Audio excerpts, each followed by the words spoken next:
Πολλές. 10-15 είναι οι μικρές τάξεις, από A μέχρι B, σωστά? Ναι. Και C? Εσύ πάμε γύρω στους 30. Λοιπόν, φανταστείτε τώρα, αυτές τις λέξεις πρέπει να τις ξέρω και να μπορώ να τις βάλω μέσα σε πρόταση. Όλες οι άλλες όμως. Αν όμως έχω κάνει καλή δουλειά από τα προηγούμενα χρόνια, δεν έχω τόσο, δεν φτάνω μέχρι εκεί. Γιατί έχω δουλέψει, έχω μια καλή αποστολή με λεξούλες και έτσι έχω σαφώς πολύ λιγότερες όσο περνάνε τα χρόνια. Βέβαια, γιατί όλα τα χρόνια πριν προσπαθούσα να εκφράσω κάτι με τα αγγλικά και έκανα πολύ εξάσκηση. Καθάριζε η βραχυπρόθεσμη μνήμη.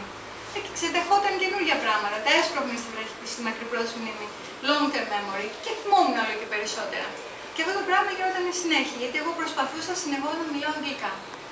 Και μέσα σε ένα σύστημα συνεχούς επιβράβευσης δεν μετρούσε και τόσο το να κάνω λάθη. Αντίθετα, ο δάσκαλός μου, αν είναι σωστός, με επιβράβευε για την προσπάθειά μου και προσανατόλιζε τους άλλους από το λάθος. Δεν στιγματιζόμουν για το λάθος, αντίθετα αμοιβόμουν πολύ για την ικανότητά μου να ρισκάρω και να σηκώσω το χεράκι, ενώ είναι τόσο δύσκολο να το κάνω αυτό. Και ο δάσκαλος το ξέρει και μου λέει μπράβο κάθε φορά, ανεξαρτήτως αποτελέσματος.